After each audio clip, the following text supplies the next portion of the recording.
Welcome to the island of misery. This way to Wall Street, where all your hopes and dreams will be dashed. Follow me! People of Wall Street, I'm here to serve and protect you. Up from the depths I come. Let me lead you. Let's grab this bull by its tail, mount it, and ride it with me into the future! Hear me, oh financial district, and people in that building beware! This is a Krull To Arms! Follow me to glory!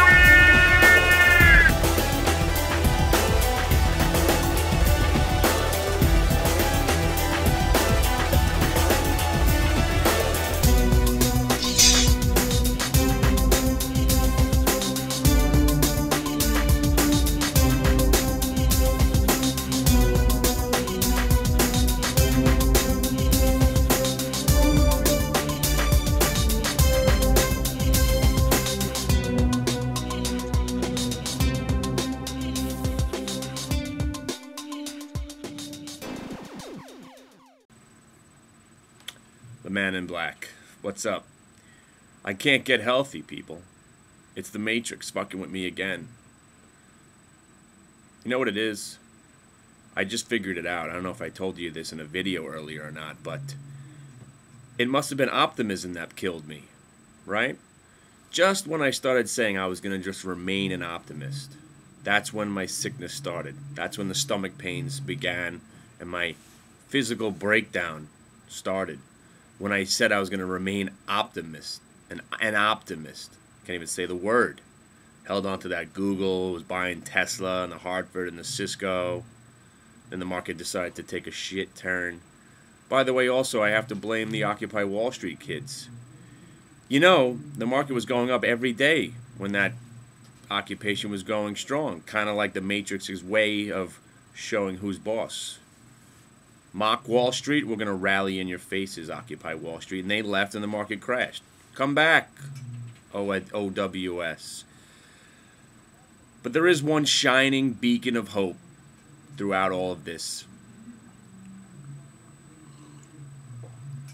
And it's not my ability to take depression and turn it into comedy gold, also known as manic depression. It's Groupon. The shining beacon of hope that reality does work in the stock market. Now I'd like to offer another invitation here to the Hit the Bid room, as well as an invitation to everybody, because as you've noticed, and you'll notice that the website will probably be taken down today.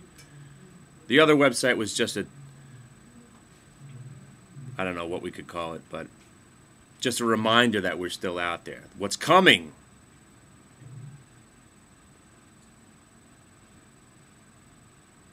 Groupon.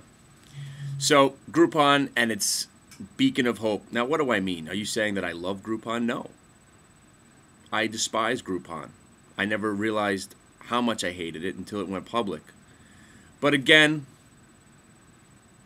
lopped in with the group of Open Tables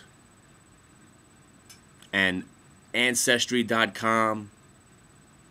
Now, I'm no genius here, but I find myself a worldly kind of guy who's into lots of different things. I have friends who are into lots of different things. And when collectively we all say, do we need Groupon in our lives? And we all say no. Do we need Open Table in our lives?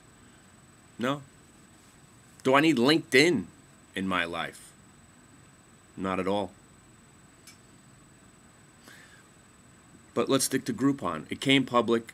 It had its one day in the sun. And then what I want to say, my open invitation is to people who thought this was a good stock, who thought this was going to be a great IPO. The investment bankers, I'm sure, well, the investment bankers don't really care about you, the secondary market player in the IPO. All they care about is they raised money, they got paid for their job, and they could hope and pray the stock does well to make them look good, but they really don't care. But the guys out there that were saying that this was going to be a winner, The guys out there that thought this was going to be a great idea. It's going to go public. We need this company to be a publicly traded company. You need to put your money into it because this is going to be a winning stock. And I'm sure they're out there. The analysts who broke it down, did their earnings per share and EBITDA and revenue growth, expectations and all that great stuff that really doesn't mean anything in today's market. They're out there. I'd like you to come on and explain to me why you thought Groupon was going to be a good idea. Where someone like me figured this stock will probably go to zero within a year. Little did I realize that it would go to zero. I don't know. We're 15 points away now. I don't know what the stock's doing today, nor do I care. But the options market made it a little bit easier to short the Groupon because I thought the easy money was shorting it as soon as it came out. But, you know, we can't do that. But then the options came out and people made some money at least. And the room was phenomenal yesterday. It was something to behold. Because, as you know, never in a good mood when the market gaps up like it did. So I sat there waiting for something to short. So, of course, I was looking at LinkedIn and Groupon and Cena. And as you know, I'm not really trading too much nowadays, kind of just watching and seeing, waiting for something extraordinary after that Google mistake and my failed attempt of being an optimist. So we sat there and waited, and I said, here's the Cena going red. I'll give it a little shot here before it goes red, because any stock that's getting weak in a market that was that strong, artificially, or what you want to call yesterday's move, bullshit is an easy term to use. Any stock that was going to get weak in that type of a market, really, really weak. That's one good thing about those days. If you have a stock that didn't participate in that move, you probably got a shitty stock on your hands. So we saw Cena going red. I suggested it to the room. I think a few people might have partook in it. And then it promptly fell 10 points, because that's what I do. As long as I don't touch something, it works out. Then the Groupon short. Then the LinkedIn short. And then we had the FMCN short. So, funny how our 4 best trades of the day were shorts in a stock market where you know you're going to go home and someone's going to say, you must have had a great day. Market was up huge. You must have had a great day. And I got that as soon as I got home, which is pretty funny. But Groupon, the reason I call it the shining beacon of hope is that it's making sense. This should be a failed IPO. This should be a stock that goes down every day since it's opened. It should go to the pink sheets and be dismissed, as well as Pandora. Now, I love Pandora, listen to it every day, use it every day, but really, I don't ever plan on ever putting any money into Pandora. I get angry when the commercials pop up in my way. So to me, I say, how are they ever going to make money? I don't understand. So why would I want to invest in a company that I don't understand? And I think that's the basis of it all. I couldn't understand how Groupon would ever make a profit. And as simple as that, the stock has been plummeting every day. Now, I'm thinking that just before it dies, it probably will have one short squeeze just to give everybody hope. Pop its head above water just before it sinks down to the bottom of the ocean. I'm going to wait, maybe at 12.50, maybe 10, maybe 7.50. Who knows when it's going to happen, but I'll stalk it. I'll wait. We'll see what happens. That one day where everybody completely gives up on it and it's down 10% and then reverses and goes green and goes up 10% for the day, you know that day is going to happen.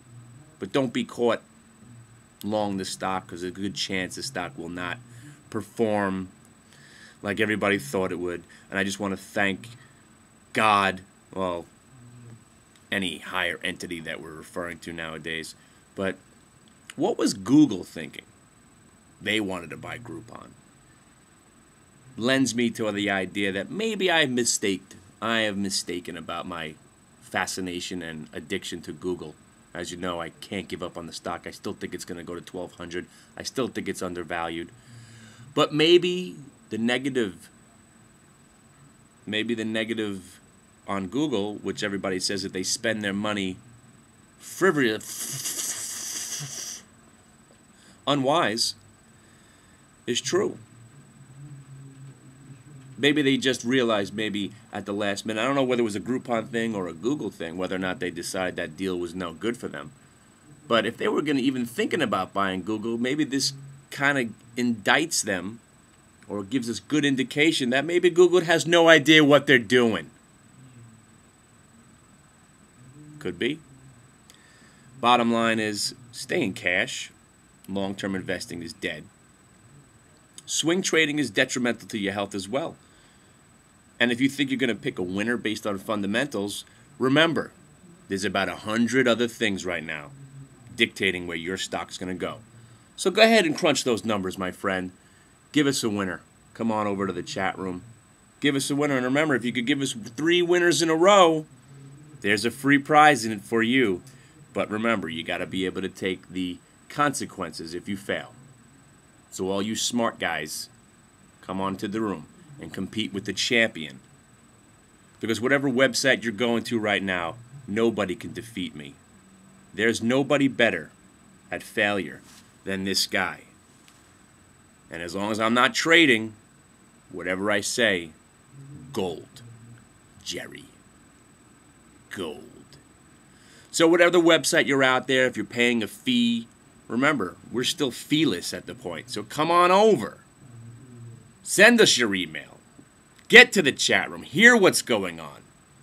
Haters, lovers, the in-betweeners, make it a point to come and hang out and see what goes on. Because you will be absolutely amazed. And if it doesn't happen in the first 10 minutes that you're there, you'll have to come back the next day. Or just give it at least a good 1 day and listen to what happens. Ask people what they witness. Because yesterday was another one of those days where it's just too amazing to be true. But yet it was. I'm amazed. I'm still amazed. And I see it every day. Think about what my wife goes through every day when I got to go home and tell her, like, how was your day? Because I never say fine or good. I have to elaborate. She's like, oh, God, here we go again.